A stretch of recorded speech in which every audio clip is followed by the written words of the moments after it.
Hi నమస్తే అండి. Welcome back to Shri శక్తి ఆరాధన. అందరూ ఎలా ఉన్నారు? నేనైతే చాలా బాగున్నాను. యాక్చువల్లీ ఈరోజు నేను మీతోటి చాలా విషయాలు మాట్లాడాలి అనుకుంటున్నాను, కానీ పూజా విధానాన్ని ఫస్ట్ మీతోటి ఎలా ఉందో చెప్పిన తర్వాత లాస్ట్లో మీతో మాట్లాడతాను. ఈ వీడియోలో మీకు అక్షయ తృతీయ పూజా విధానాన్ని బ్రహ్మీముహూర్తంలో మరియు సాయంకాలంలో ఏ విధంగా చేస్తారు అనే విషయాన్ని స్టెప్ బై స్టెప్ క్లియర్గా చూపిస్తాను. ఎవ్వరు ఎక్కడ మిస్ కాకుండా చూడండి. ఆ రోజు నేను ఎలా పూజ చేసుకుంటానో మీకు అదే చూపిస్తాను. కాకపోతే ఫస్ట్ సంకల్పం చెప్పుకోవాలి కదా. నేను సంకల్పం చెప్తూ మీకు ఒకదాని తర్వాత ఒకటి పూజకి ఎలా అరేంజ్ చేసుకోవాలి అనేది మీకు చూపిస్తాను. మీరు అది గమనిస్తూ ఉండండి. సంకల్పం.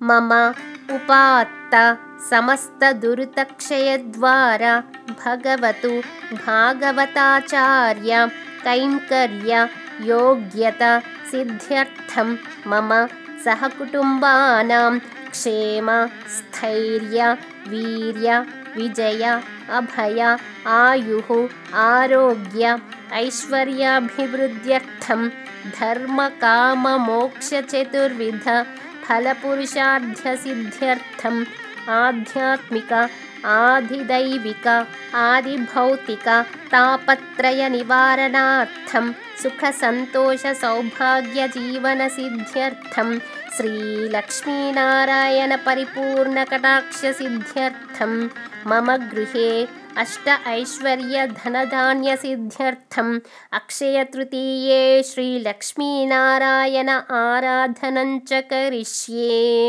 నేను సంకల్పాన్ని స్లోగా చెప్పానండి, ఎందుకంటే మీరు రాసుకుంటారని. పాస్ చేసి రాసుకోండి, తప్పకుండా ఈ సంకల్పం చెప్పుకోండి. అలానే లక్ష్మీనారాయణల చిత్రపటం కానీ లేదా విగ్రహం కానీ పీఠం పైన లేదా మీ దేవుని పూజా గదిలో ఉంచి పూజ చేసుకోవాలి.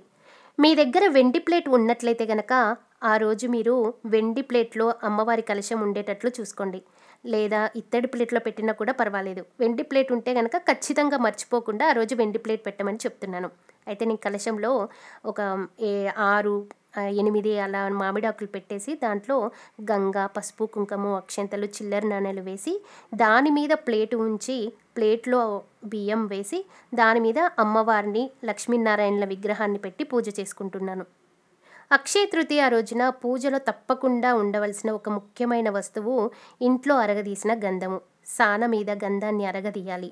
కానీ చాలామంది ఒక తప్పు చేస్తారు. గంధాన్ని ఎప్పుడూ కూడా రైట్ సైడ్ తిప్పుతారు.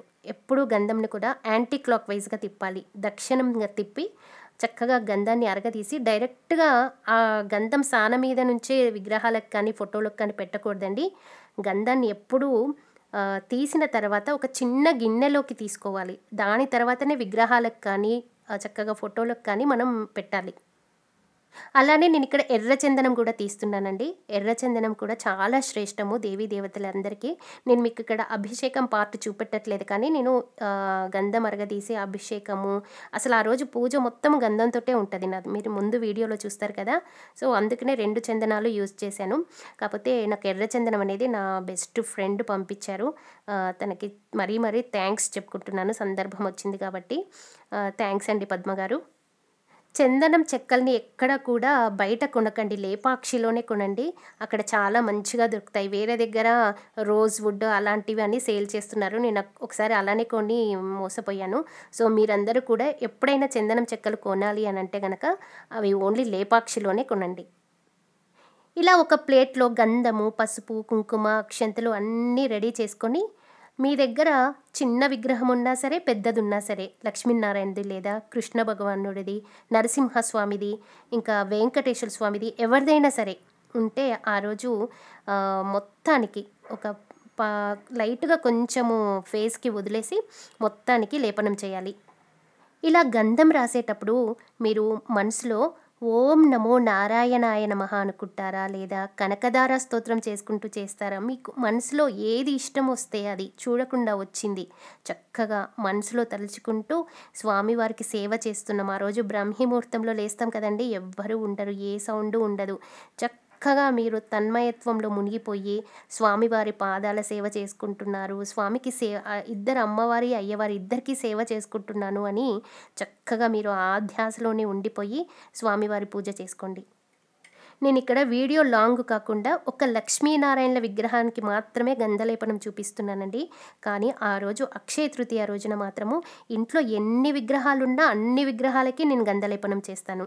అలానే మీరు కూడా చేయండి. పూజలో ఎప్పుడూ కూడా లక్ష్మీదేవి పక్కన గణపతిని ఉండేటట్టు తప్పకుండా చూసుకోండి. అలా పెట్టుకోండి ఇంట్లో. సరే, ఇంకా ఇప్పుడు అష్టోత్తరము విష్ణుదేవుడికి మనము అందరికీ తెలిసింది తులసి దళాలతో చేస్తాము. 108 తులసి దళాలతో స్వామివారికి విష్ణు అష్టోత్తరంతో పూజ చేయండి. అయితే అందరికీ తులసి దళాలు దొరకకపోతే ఒక్కొక్క ఆకును కూడా చేయొచ్చండి. చాలామంది పండితులు చెప్తారు, మీరు కావాలంటే ఎవరినన్ను అడగండి. తులసి దళం మొత్తం దొరకకపోతే ఒక్కొక్క ఆకుని చేయండి. ఆకు కూడా దొరకకపోతే అప్పుడు పూలతో చేదురు, కానీ కనీసం 1-2 తులసి దళాలు మాత్రం ఆ రోజు ఉండేటట్టు తప్పకుండా చూసుకోండి. ఒకవేళ ఆ రోజు 108 చేయలేకపోతే కనుక ఒక లక్ష్మీ తులసి, ఒక కృష్ణ తులసి కలిపి స్వామివారి పాదాల దగ్గర పెట్టి దాని తర్వాత పూలతో పూజ చేసుకోవచ్చు.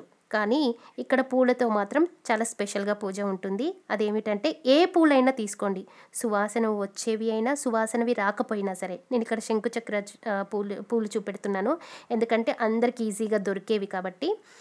గంధం ఇందాక తీసుకున్నాం కదా, ఆ గంధము ఎర్ర చందనము, తెల్ల చందనము రెండిటిలో అద్ది స్వామివారి పాదాల దగ్గర 108 అష్టోత్తరము, విష్ణు అష్టోత్తరము చేసుకోవాలి. ఖచ్చితంగా గంధంతో అద్ది చేసుకోవాలి. అంటే ఈ పూజ మొత్తము దీంట్లో స్పెషల్ ఏమంటే గంధంతోటే అండి.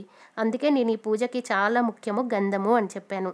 బయట గంధం పొడి వేస్ట్, అవి తెచ్చినా చేసినా కూడా వేస్ట్. ఇంట్లో అరగదీసిన గంధం మాత్రమే ఈ పూజకి యూజ్ చేయాలి. ఇప్పుడు అమ్మవారికి పూజ చేయాలంటే నాకు చాలా చాలా ఇష్టం అండి. మంచిగా మల్లెపూలు తీసుకున్నాను. మల్లెపూల్లో గంధము, పసుపు, కుంకుమ 3 అలా అద్ది అమ్మవారికి లక్ష్మీ అష్టోత్తరం చేయాలి.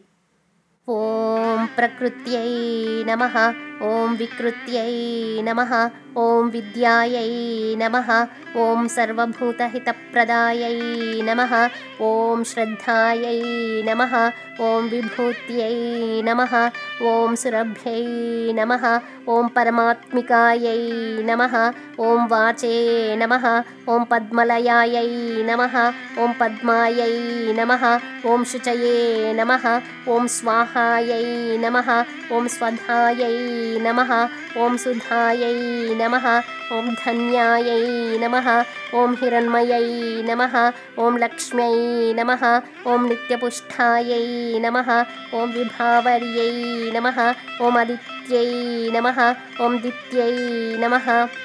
ఇలా అష్టోత్తరం చేసిన తర్వాత ఒక్కసారైనా సరే కనకధార స్తోత్రాన్ని చదవాలి. శ్లోకంలోని స్తోత్రాలను చదివేటప్పుడు కాయిన్స్ని సమర్పించాలి. ఒక్కొక్క శ్లోకం చదువుతూ శ్లోకం అయిపోయేటప్పుడు చివరి భాగం వచ్చేటప్పుడు అప్పుడు కాయిన్ని లక్ష్మీనారాయణల పాదాల దగ్గర సమర్పించాలి. అంగం హరేః పులకభూషణమాశ్రయంతి భృంగాంగనేవం కులాభరణం తమాలం అంగీకృతాఖిల విభూతిరపాంగలీల మాంగళ్యదాస్తు మమ మంగళదేవతాయాః. ఇప్పుడు శ్లోకం అయిపోయిన తర్వాత ఒక కాయిన్ని లక్ష్మీనారాయణల వద్ద సమర్పించాలి.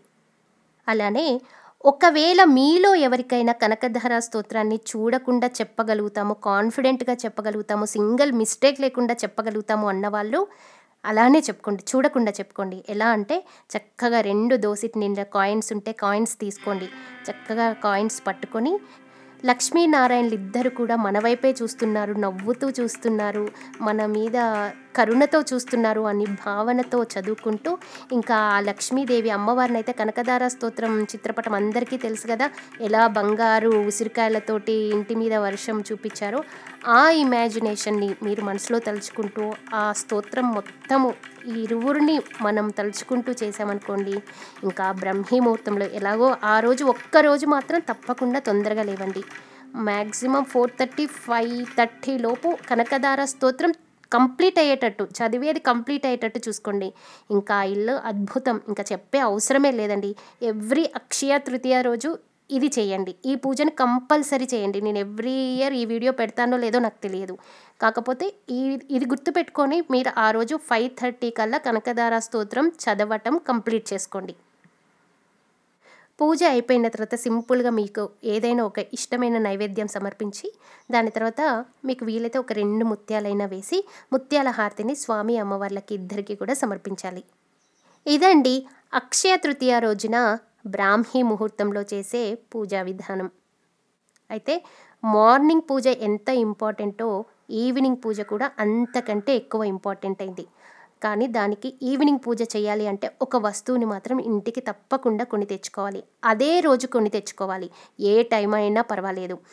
శుక్రహోర, గురుహోర ఇవి ఏమి చూసే అవసరం లేదు ఈరోజు. అవి ఏమిటంటే పసుపు కొమ్ముల్ని ఇంటికి తెచ్చుకోవాలి. ఎన్ని అంటే 108 తెచ్చుకోవాలి. 108 పసుపు కొమ్ముల్ని తెచ్చుకొని ఆ రోజు లక్ష్మీదేవి అష్టోత్తరం చేయాలి. ఆ రోజు ఈవినింగ్ పూట మాత్రం నేను కామాక్షి దీపంని పెడతాను. మీకు పూజలో మార్నింగ్ నుంచి చూపెట్టాను కానీ నేను ఈవినింగ్ పెడతాను. చక్కగా కాయిన్స్ మధ్యలో కామాక్షి దీపాన్ని పెడతాను. ఈ వీడియో చూసే వాళ్ళకి ఎలా ఉంటుందంటే ఇది షో ఆఫ్ లాగా అనిపిస్తుందేమో నాకు తెలిసినట్టు, ఈ కాయిన్స్ మధ్యలో పెట్టడం ఇలా. అలా కాదండి. నేను ఒక 4 పూజలకి మాత్రము మా అమ్మాయి దాచుకున్న డబ్బులన్నీ తీసి పూజలో పెడతాను. ఒకటి వరలక్ష్మి వ్రతానికి, ఇంకా వైభవలక్ష్మి వ్రతానికి, అక్షయ తృతీయకి, దీపావళికి.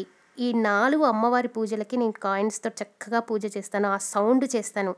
అలా చెయ్యాలి అని నాకు ఒకరు చెప్పారనమాట. అప్పటి నుంచి నాకు అది బాగా కలిసి వచ్చింది. నేను అలానే ఈ ఒక్క కాయిన్ కూడా బయటికి పోనివ్వను. మళ్ళీ ఆఫ్టర్ మ్యారేజ్ మా అమ్మాయికి ఇచ్చి పంపిస్తామని, అంతవరకు పూజ చేద్దామని నా అభిప్రాయం. అది చూసేవారికి ఎవరికైనా షో ఆఫ్ లాగా ఉంటుందని నేను ఈ మాట చెప్తున్నాను.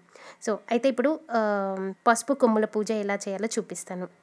పూలు ఇంట్లో చక్కగా ఉన్నవాళ్ళు మళ్ళీ గంధంతో కాకపోయినా కనీసం మామూలుగానైనా విష్ణు అష్టోత్తరము, లక్ష్మీ అష్టోత్తరం ఒకసారి చేసుకొని, కనకదార స్తోత్రంని మళ్ళీ నేను ఒకసారి చేసి దాని తర్వాత పసుపు కొమ్ములతో పూజ చేస్తాను.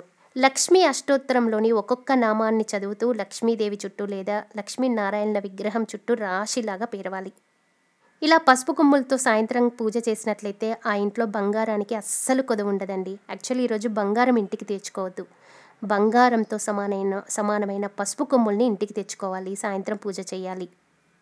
ఇలా ఒకసారి చేసిన పసుపు కొమ్ముల్ని మళ్ళీ మీరు ఎన్నిసార్లైనా మళ్ళీ లక్ష్మీదేవికి కానీ ఏ దేవీ దేవతకైనా పూజ చేసుకోవచ్చు. కాకపోతే పసుపు కొమ్ములు ఖరాబ్ కాకుండా ఒక చక్కని బాక్స్లో పెట్టేసి దాంట్లో పచ్చకర్పూరం వేయండి. ఎన్ని రోజులైనా ఉంటుంది. మీకు వద్దు అన్నప్పుడు, ఎక్కడైనా ఏమైనా చిన్నగా పురుగు పడుతుంది అన్నప్పుడు, ఎక్కడైనా హోమం జరుగుతున్నప్పుడు ఇవన్నీ తీసుకెళ్ళి అక్కడ హోమంలో వేస్తే మీకు పూజకి 100కి 100% ఫలితం అప్పుడు దక్కుతుందనమాట. అంతేకాని ఎక్కడ పడేయకూడదు. ఇదండి పసుపు కొమ్ములతో చేయవలసిన సాయంకాల పూజ. ఒక సాయంకాలం అనే కాదండి, ఆఫ్టర్ 7 o'clock కూడా చేయొచ్చు. లక్ష్మీదేవికి ఎంత నైట్ చేస్తే అంత మంచిది. 9-10 లోపు చేసుకోవచ్చు. చాలా చాలా మంచిది నైట్ పూజ చేస్తే. కాకపోతే ఇక్కడ నేను నైవేద్యాలు పెద్దగా ఎక్కువగా చేసి చూపెట్టలేదు. ఎందుకంటే మీకు వీడియో లాంగ్ అయిపోతుందని నేను పండ్లు పలహారాలు సమర్పించాను. ఆ రోజు మాత్రం మీరు స్వీట్ నైవేద్యం ఒక్కటి పెట్టండి, పాయసం పెట్టండి. ఇంకా మీకు ఓపిక ఉంటే ఎన్నైనా చేసి పెట్టుకోండి. కాకపోతే ఎక్కువగా ఇంపార్టెన్స్ మాత్రం పూజకే ఇవ్వండి. అలానే ఆ రోజు దానాలు కూడా చాలా ఇంపార్టెంట్ అండి. ఎవరికైనా చెప్పులు దానం ఇవ్వండి. పని వాళ్ళకో, ఎవరికో చిన్న పిల్లలకో ఎవరికైనా మంచివి ఒక చెప్పులు ఇవ్వండి, గొడుగు ఇవ్వండి. పాలు, పెరుగు, షుగరు, ఇంకా చిన్న కుండ తీసుకోండి. పెద్ద పెద్ద కుండల్లో వాటర్ నింపి ఇవ్వడం కష్టం కాబట్టి చిన్న కుండ తీసుకోండి. చిన్న కుండ తీసుకొని దాన్ని వాళ్ళు మజ్జిగన్నా చేసుకుంటారు, ఏమన్నా చేసుకుంటారు. మీ పని వాళ్ళకి ఒక చిన్న కుండ నిండా నీళ్లు పెట్టి వాళ్ళకి అలా దానం ఇవ్వండి. ఇవన్నీ ఆ రోజు దానానికి ఎక్కువ ఇంపార్టెన్స్ ఇస్తారు కాబట్టి పూజ, దానము. ఈరోజు చేసిన దానాలు మనము కొన్ని గత జన్మల నుంచి చేసిన పాపాలు ధ్వంసమయ్యి దుఃఖాలు, ఇంకా మనం కొన్ని చేసిన కర్మలు ఇవన్నీ ఉంటాయి కదా, అవన్నిటినీ కూడా ధ్వంసం చేస్తాయి. ఎందుకంటే అక్షయ తృతీయ క్షేము కానిది అనమాట. ఒక 10 వంతులు చేస్తే అది మీకు 1000 వంతులుగా మారుతుంది. ఈరోజు అంత ప్రాముఖ్యత కలిగింది పూజకైనా దానానికైనా. ఈ రెండిటిని మాత్రం మిస్ చేసుకోకండి. జై శ్రీమన్నారాయణ.